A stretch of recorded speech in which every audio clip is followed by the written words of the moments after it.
But if your program does recruiting of specific populations similar to ours, like maybe you're with an FJP or some of these things might be helpful as far as like how to work in the community and how to reach out to different organizations. But a lot of it is, you know, like this balanced recruitment. If you go over here, this balanced recruitment training might be kind of interesting just to see all the different ways that you can work in the community. So I'll make sure that I highlight as we go forward things that would be helpful for people that are not just part of the Migrant Ed direct, you know, responsible to sign up kids. Thank you. So, no, thanks for bringing that up. So let me show the next thing that we have that probably would be very helpful to most of you guys. Several years ago, when I started working with IDRC, we had asked states, you know, our member states, I think we were 12 at the time, to say, you know, what kind of lists do you have to really show your farm and your agriculture community, like where are you going? Some states were really super organized with that information, and some states really didn't have any. So we thought it'd be helpful if we had one source that most states could start with. So for our member states, there are 26 member states of IDRC. There's more information than all states, but Nebraska isn't a member state, so you guys will be able to see a lot of the information. But this is our agriculture portal. So when you click on here, you can open it up, and what we did was we have a developed agriculture list, which a lot of you, I know in Nebraska, the Migrant Ed program uses. This was our base list. So it was everything we could find on like Manta and different small business directories that had anyone that had any sort of tax information that listed that they worked with agriculture. So it may be a mom and pop that has like, you know, just the dad works and the mom works in it, or it may be an industry that has, you know, an organization that has 500 workers. So you can click on this and you'll be able to see that consolidated list for the state. Let me make sure that that's showing. So when you see over here, it'll tell you how many workers and how much money that company makes. So if it's under 80,000, they're probably not going to have very many workers. If they're making 560,000, then yeah, they're probably going to have workers. And so sometimes you see it'll say there's only 2 workers. This was everything we can find. And so sometimes recruiters will say, well, I went there and it was just a house. The important part about this, at least what, you know, trying to canvas and find any workers, is to really truly know your area. So if you have time, you know, you're going out and trying to find any of those, you know, any of those locations.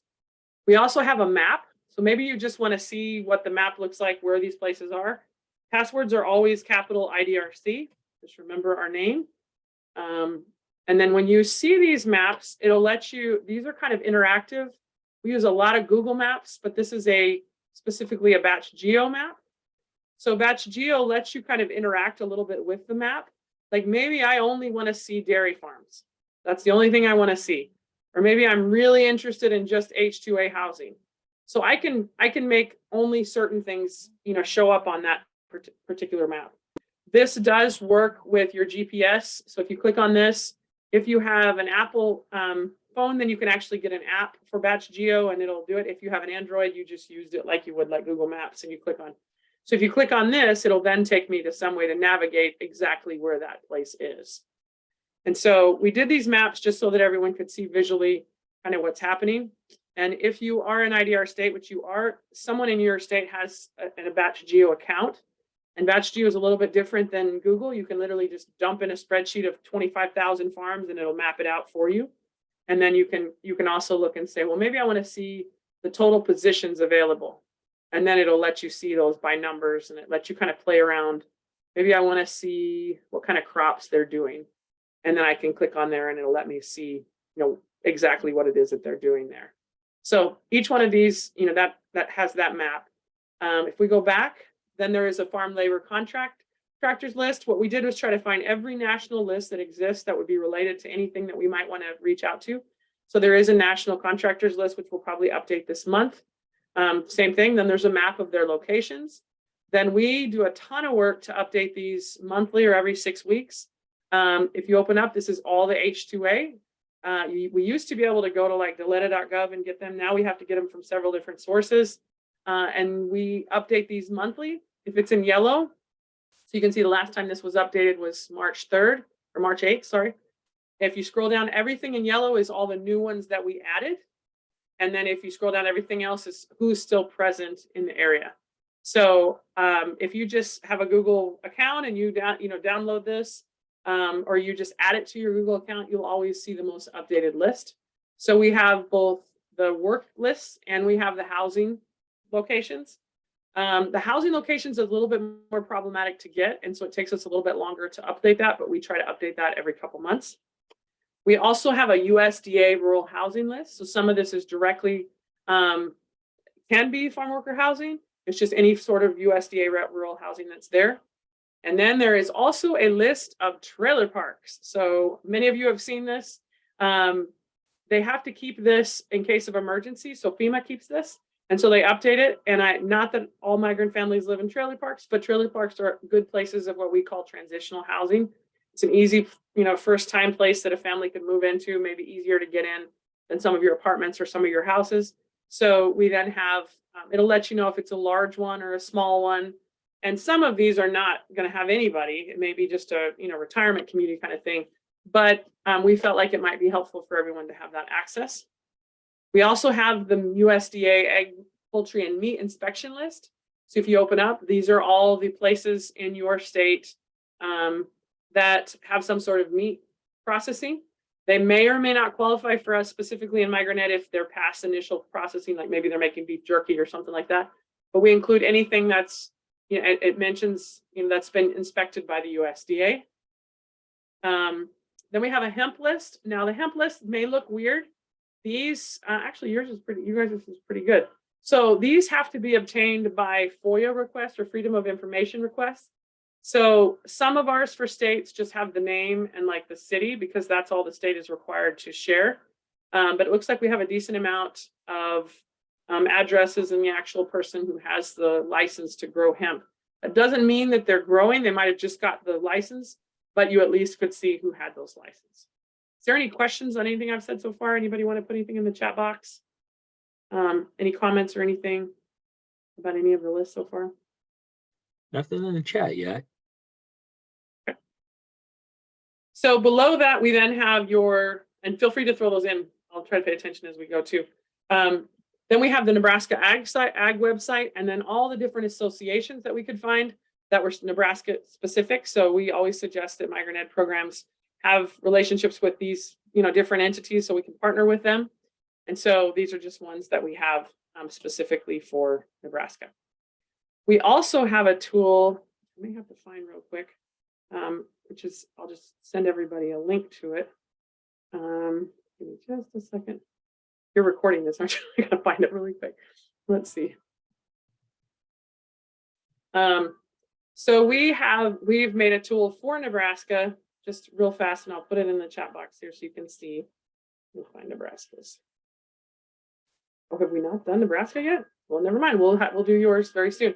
So one thing that's coming down the pike real quick for you guys, probably within the next week or so, is something called a Power BI tool that we make. And we've been working on all 26 states. And so I know Nebraska is like one of the next in line for this being done. And I would imagine it'll take us, less than a week and a half to get that done. So what this is a breakdown of what's happening in every single county of your state. So I'm just going to do a very quick demo of that tool. So when you get word that you have it, you'll know kind of what to do with it. So this is New Mexico's, but we take all the counties that exist in your state, and then we rank them using the Department of Agriculture's Ag Census. Now, this was 2017 data, and people say, well, that's a long time ago. A lot of the ag data that comes from the census does not change dramatically or drastically from year to year. So you can look at the 2012 to 2017 census, and there may be a 5% difference. So this is good foundational ag data for you to know. But when you get your Power BI, you're going to get this ranking, so you know kind of who produces the most agriculture. So Curry County, for example, in New Mexico, is the county that produces the most ag in the entire state. And so they have the most sales. And so then it kind of gives you like who has the biggest crop sales, who has the biggest livestock. But on the second page will be the page that I think will be most helpful for you, is we will rank Nebraska by county, and you can be able to click in and see how many farm workers the farmers reported that they hired. Now, these are crops and livestock reports. So if you have big agribusiness, then of course it's going to be in addition to that. These are just out in the field, those kind of reportings.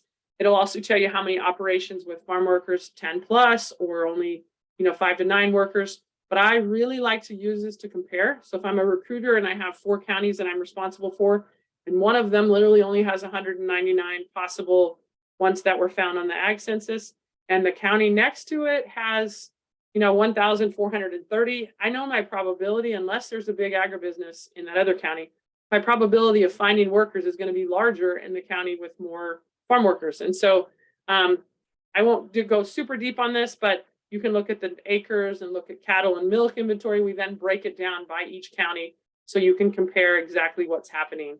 And then we tie in our listings of what we just mentioned, like the trailer parks and USDA inspections, and you can kind of look and compare what's in each area and be able to kind of see those. So you guys will have that very soon, and we'll train Danielle and Ita and anybody else that wants to be trained on that, Benjamin, anybody, so that you guys can know how to use that.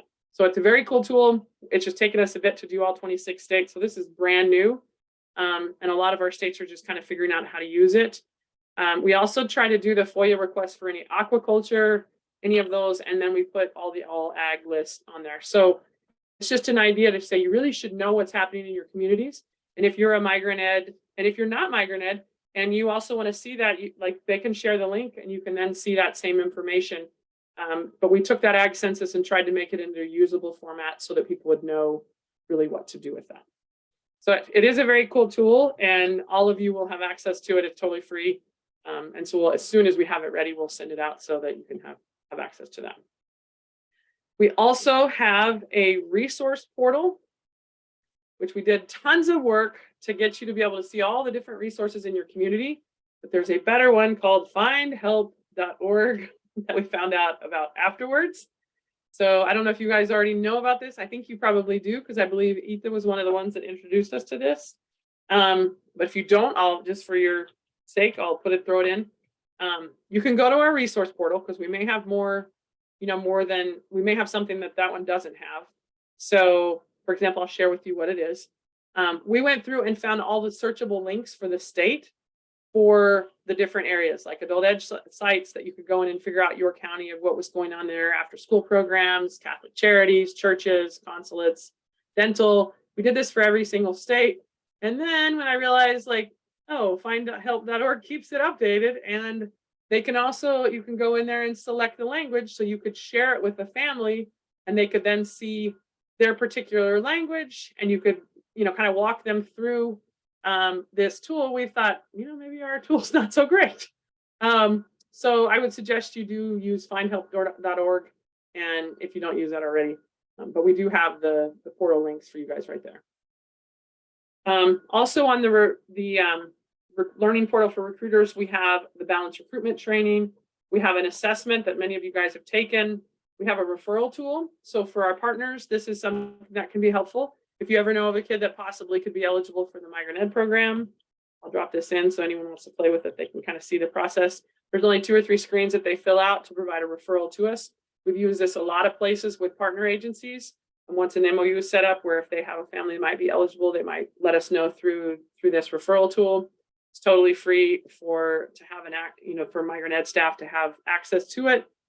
Anyone can provide a referral. They don't have to have an account or anything, but on the other side, the recruiters can have accounts to be able to receive that. We also have a bunch of training on how to do mapping, and we have a lot of language resources. These, of course, are available to anyone. Anyone can take them and use them however. A bunch of them were done by actually the Inglés en Minutos, and these are all ones that I did a long time ago. Our problem, I worked in Tennessee for years, is we didn't have a lot of funding, and we had lots and lots of people that wanted to learn English. And I actually had one of the guys that I worked with, worked also with East Tennessee State University, and they had access to the recording studios there. So we had all of our staff took about 2 weeks off, and we worked on these books of everything that we thought would be most relevant for families that were just basic scenarios, basic English that they could learn. The books are not, it's not like you have to have book 1 to be able to have book 5. But what we did was also add all the phonetics in. And so we tested this, and so we have all the different things that are in there. So these books that I'm showing you right now, we share a lot of times with families, we share the link. It's not a PDF. Some people have a hard time seeing PDFs on their phone. It's just like a website. We loaded them onto this tool so that you could really be able to see them this way.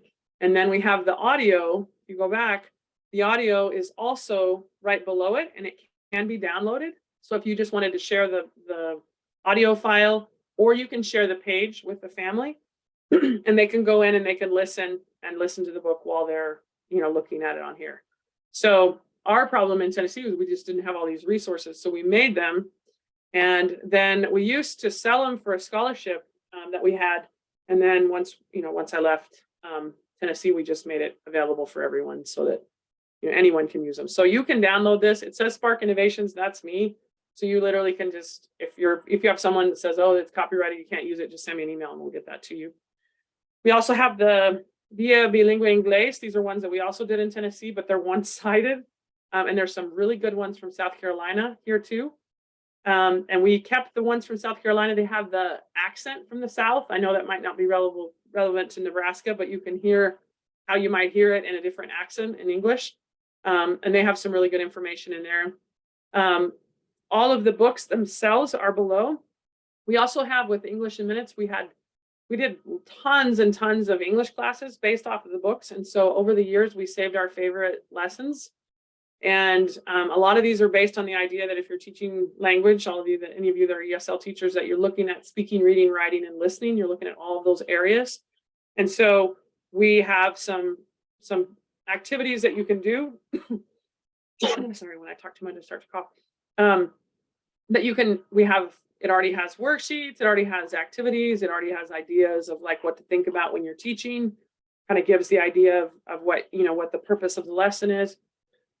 So there are a ton of them for all 5 books. And so of course, these are available for free. We have all the PDFs right here for these, for each one of them. There's the PDFs and all the audio files if you just want those. We also have books for those learning Spanish. I know Spanish is not the only language. English is not the, I know you guys have lots of different languages. We also have a Somali dictionary, and then we have a Swahili, bunch of resources for Swahili. If you guys have a particular language that you would love us to try to come up with resources, the Swahili ones, for example, we're from a state that said we have lots of Swahili speakers and then you guys don't have any books. So we did a huge search to find anything that was free that existed already, and we just loaded those on. So we'd be glad to do that for any other languages that you guys want. So the idea is that you would at least have something to share when you're recruiting. If you are a tutor and you are teaching English classes, for example, these resources might also be helpful.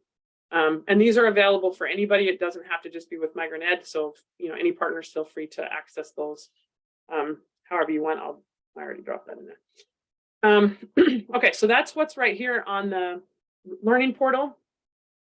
We also have our national assessment, which I mentioned. We have the referral tool here. We also have resources for data staff. So some of you might be putting the data entry, might be doing the data entry. So we have some of the processes, some of the documents that our work groups have helped come up with for specifically related to data. You can kind of see those. We have a manual and resources right there. The H2A, maybe you don't want to look up the whole portal and you just want to look up just at your current state maps and get your most recent one. We have here on Nebraska, we have the work order list, and then we have a map, and then we have the housing is a little house icon, and then we also have a map for that. And then there's a really cool tool below that we originally kind of stole some of these.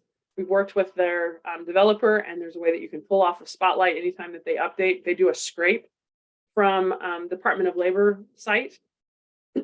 And this, I'm sure a lot of you are already familiar with this. Let me get rid of Illinois.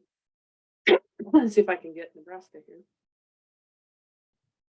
And I'll drop this into the chat box. So if you've not used Spotlight, Spotlight's a very cool tool to be able to look at what happened in an area before. Let's see if it's loading. It can load in Nebraska. Why is it not showing anything? Let's see. Maybe it's asking me for, let's see, I'll just put it to, okay, let's see if it'll let me do it. It may not. I don't know why it's being weird. Normally, I can then be able to see, we'll just look at Illinois for a second. Here is Spotlight. You can change it as you need to. We came across this because of a recruiter in South Carolina was like, haven't you guys seen Spotlight? what Spotlight does is pull both H2A and H2B listings down. And you can click on there and be able to see the actual work order. You can click on there and see the seasonal jobs page that it came from, and it has the information. What I see a lot of people use this is to historically look at where people were last year, because you can do the start date and the end date for different times, and you can look at active and all posted, and look just at H2A or look just at H2B. And this is just a way to see, where are visually where the farms are. And so we wanted to make sure we gave them credit, because we get a lot of information from them. We scrape their scrape. And so it actually went out a couple months ago, and we went back to the developer and said, is this still going? Because we would pay for it if not. And they just said it was a glitch. And so we're trying to make sure that information's out there for you. Let me check my time. Okay. The next thing I want to share is a totally updated page that this is brand new. We have right here. So we had a mini quizzes page for a long time where people could kind of go and do a self-learning to learn the different aspects of the eligibility. And it was used all the time, but our modules that we had to kind of go along with it were pretty outdated. And so if you get here, if you have new staff, this never takes the place of a good trainer, but it's to help in addition. Maybe you take the national assessment and you realize, like, on the, the temporary work, you really didn't score very well. Well, then you can go and you can look here and find specifically the training for temporary work. And if you open up here, there'll be a PowerPoint that you can kind of look through and read and think about it. If you don't want to look through and read, you can listen to me talk about it here under this little video. About 30 minutes, we share all of the eligibility factors. And then we suggest, once people have studied that, to go take one of these quizzes. And then you can kind of, it'll give you your answer. If your answer's wrong, it'll give you feedback right away about what was wrong. And the idea was hopefully that people would get quick answers if there was something they weren't understanding. And so all of these, we also have a new general eligibility screener. This is a shortened version of the National Recruiter Assessment. It's way shorter. And it just covers on just the basics. And so it gives you an idea of what's making sense and what's not. And then once you've gone through all of this and you feel like you're ready, then you can go ahead and take the national assessment. If you are a trainer and you want any of these files, you can just click on here and they're all together in one. If you want the PDF of them and you want to change them or anything like that, email, or not the PDF, the PowerPoint, we'll gladly share them. We're just hoping that more of the eligibility factors make sense to everybody, and that resource is there. We also have our webinars that we offer each month. This month, actually next week, on Tuesday or Wednesday, I'm not sure. On Tuesday, we have a training on Google Maps, on how to do maps. There's a lot of new things that you can do on Google Maps that you couldn't before. So we always you can always access the older ones. You can have the presentation files. And if you're wondering what's happening upcoming, then you can always go to our calendar page, which I'll drop in the chat box. These are some of our upcoming events, and we always put the new webinars on this page. So if you're wondering, we do have a newsletter that we send out, but we always have our trainings on here that you can figure out what's going on with that. Any comments or questions or thoughts so far? Okay. Oh, just keep talking. If you scroll down, actually, I skipped one.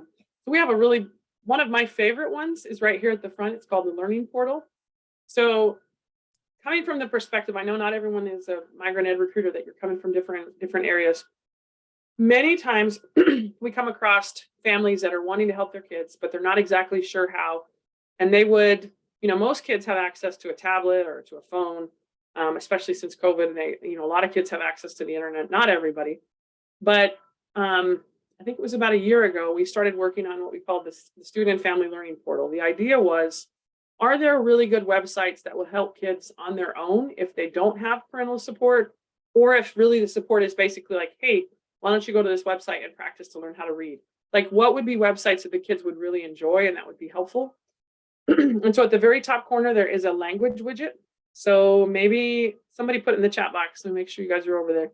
Somebody put a language besides Spanish in the chat box here. And we'll see if we have that language on there. A little widget here. So somebody in the chat box, French. Okay. So let's say you have a family that speaks French. Let's see if we got this thing. Gotta make it go away here. So they can click on this and the parent can then, the formatting will make it a little wonky just because of the amount of words, but they can then be able to see what it is that they're looking at. And so I'll go ahead and show it in English just to make sure in case you don't speak French, which I don't. If you click on here on the pre-K, these are websites that don't require any sort of login, but do have the kind of games and things that would be good for kids to listen or to watch, or if they're wanting to watch videos that would help them learn to read or learn to recognize alphabet. These guys are little guys, so it's not really learn to read, but recognize alphabet. There's lots of like Storyline Online, for example, that will let you listen to books. And so even if nobody's able to really read with them at home, they can sit down and listen to somebody read to them on those. And so that once we get to K through 2 and each one of the grade spans, we then start breaking it more into math, reading, writing, science, social studies, and STEM. And so if you click on there, this is still little guys through K through 12. So these are games that they can do to kind of learn math, and they're all specifically for that age group. And so you can kind of click on there. If I'm a tutor, I could actually sit down and do some of these things, or maybe I build a lesson and then part of their homework is to, play with some of these games and finish some things. So we have the same thing for reading. They also can listen to things. They've got some to practice sounds, starfall, just a bunch of different things that are still focused on that. Same thing for writing, science, social studies, and STEM. And so we tried to break it down for each grade level of what might be interesting for them, and some things that, places that they could practice and study. And we have this for each grade group. So from 3 to 5, same kind of thing, but it's now on the 3 to 5 grade level. And so we start breaking down areas that they can go to. Things like maybe they're supposed to come up with a science project, and they're not really sure where to go. Well, they could go here and get ideas. And then when we get a little bit older, we start adding in the idea of exploring careers too. And so for 6 through 8, they start looking at, there's several tools that like the Bureau of Labor Statistics that talks about different jobs.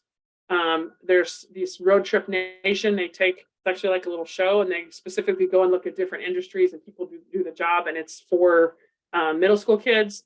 There is a career path tool for girls. There's things about how much money costs. My all-time favorite one is this one. I'm going to drop it in the chat box in case anyone wants to play with this. So this one specifically does a kind of a profiler. It's like an interest profile that they'll take, and they can kind of see kind of what they might be good at or what they're interested in. But if you go to the home page, it's called My Next Move. And you can, maybe somebody put a career in the chat box, maybe something their kid wants to do or something you thought you were going to do or you got in migrant ed, or your current career. Go ahead and put it in the chat box. We'll do work with the first one. Let's see. I got a teacher. Okay. So if you click in here, you say, so this could be a child that says, I think maybe I want to be a teacher. You can go on here and then it'll have all these different kinds of teachers. So maybe I want to be a special education middle school teacher. Click on there and it'll talk about, there's a career video that they can learn about, talks about the knowledge they need, the abilities, personality, kind of what you need traits, technology, what kind of education you need. And then you can actually click and find specific training related to that in your local area, the job outlook and the average pay for that. And then you can check it out in your state to see, what's the need for that. So that particular one in Nebraska, you have average opportunities there. We really like kids to know how much they're going to make, because sometimes they never think about that. And so they can look at local salary. Someone wants to put their zip code in, we'll check that out. If not, we'll use mine. Okay, there's a hardware engineer, so I'll try that one too. So then it'll compare Tennessee, for example, for a special education teacher in middle school, the annual salary will be $50,000, and nationally it's $61,000. So it lets you see how your location compares to other locations. Let's try the hardware engineer and see what comes up for that.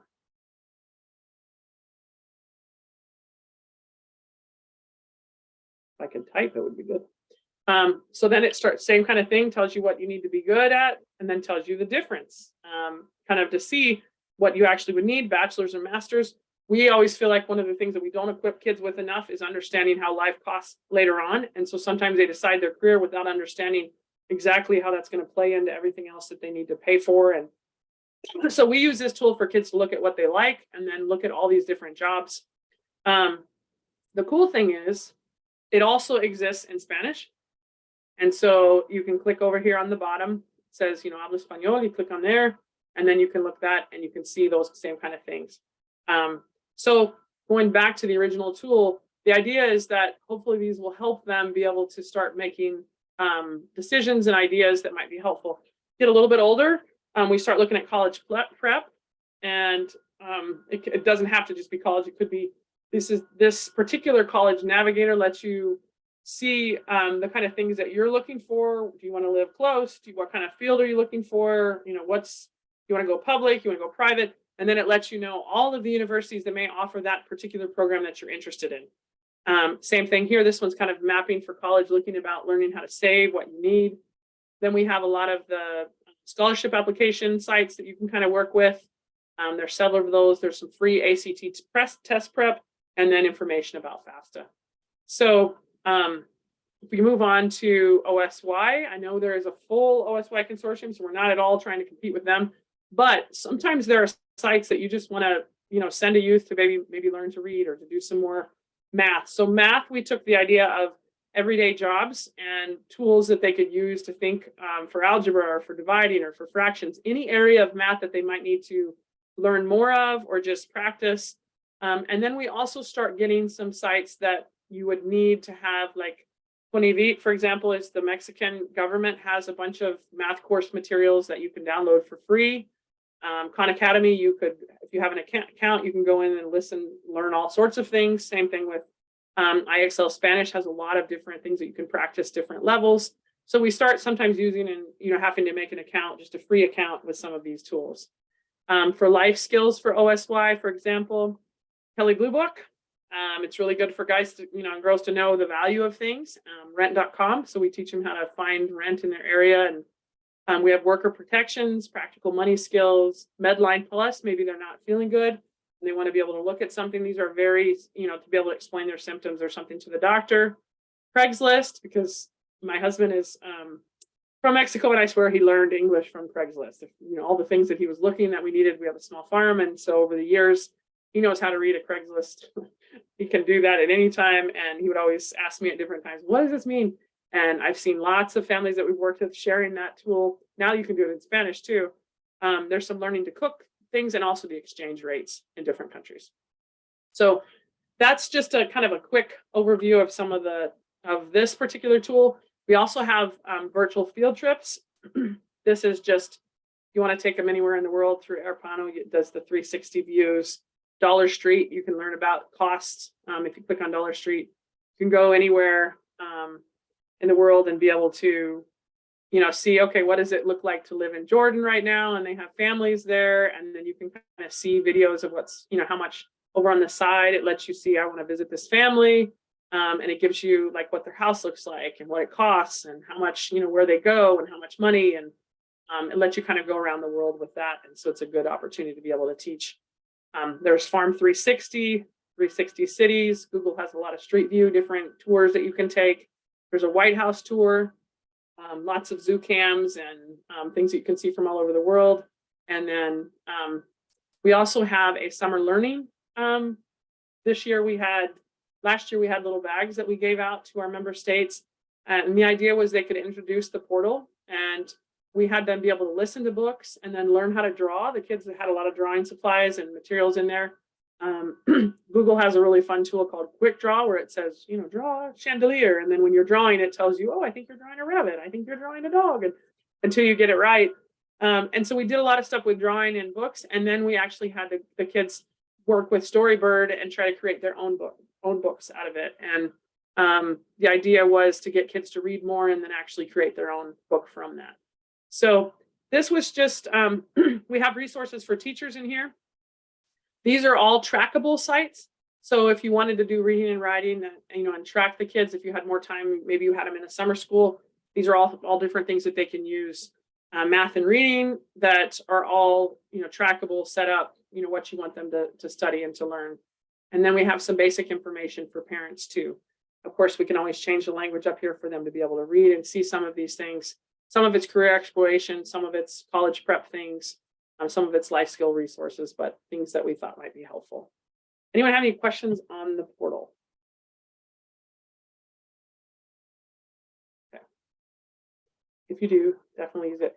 Yeah, I we don't would- have any yet. I think everyone's just trying to catch their breath with all these resources, Jessica. You do this all by yourself?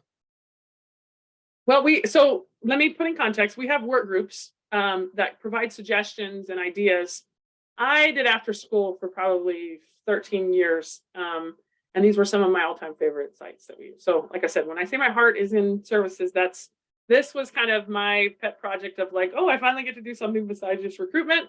And so they gave me the go from this, and we asked everybody what they wanted, how they wanted it structured, and then I do the website also. But this was, like I said, this was kind of my pet project. So, because sometimes they're like, well, you guys are not really services because, you know, there is this other consortium and this other consortium. If I could have my way, I would do both, because I think that recruiters many times are the first thing they do is meet a family. And in many cases, unfortunately, across the country, they're the only person that sometimes the family sees. And so it's not unfortunate that they're just seeing the, you know, that it's only the recruiter. Then it's unfortunate if we're not doing high quality services past, you know, meeting them and just giving them some supplies, but really trying to harness our, you know, resources that are out there and teach our families how to really use those and what they can do. So at a minimum, a mom that says, I have no idea what to do to help, you know, I only speak my first language, I can't help them in English. Maybe I've, you know, then you're able to at least say, well, hey, here's a place. You could point them. If they're online, you can point them to some places that they can learn and they can kind of know where they're sending them. And so that's at a minimum, all the way to much deeper, that you could have a parent who's trying to remind their kid, you know, to try out, you know, to just at least sign up for the scholarships that they could do, or kind of push, you know, there's just all these different things that we could do that a lot of times there's not one central place that has resources. I also know of other programs that don't have enough money for summer programs. And so at a minimum, you could do a summer reading program where they, you know, you invite them to do different activities each week, and, you know, they get books, and maybe you know, they come in and check their books in and out or something. So there's just, we wanted to have something that could be adjustable to really, really in-depth, really help, all the way to, hey, here's a resource and explaining how to use that, you know, depending on what you have. So anyway, that one's my.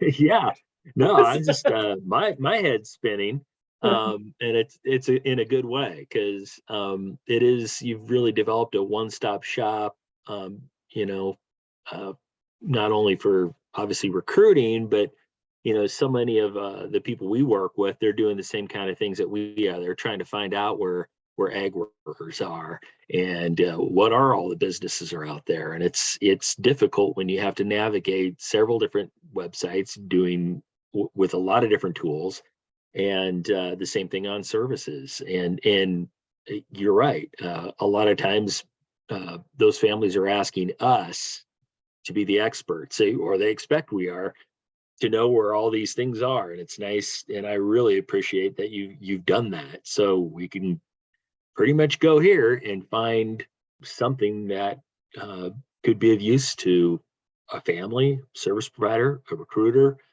somebody who's doing research. So a lot of applications. I appreciate that. Yeah, no. Well, then I think my time is just about, I think I'm like 4 minutes. If you want, I'll just scroll down one more thing. We do have a newsletter. And if you ever want to join that, if you just go to the top under IDRC, where it says newsletters, and I'll just drop it in the chat box. We try to always announce any upcoming thing that we have, and then any new resources that are available. I do need to say, this is not all me at all. We have work groups. And so what happens is we have 5 different work groups. They provide suggestions and work on, like on our national assessment, for example, they were the ones that were kind of reviewing the questions and making sure that it was appropriate. So we have a lot of people that are in those 26 states who are working directly with recruitment or with services that can really give us good input. And I think that's what makes it really good, is to be able to have everybody's input of what they want. And so a lot of these things are direct results of those work groups saying, hey, I really wish we had better tools to, you know, to do this beginning training. Like, okay, we have an assessment, but then when they don't know, they see where they're falling behind, they don't know where to go next.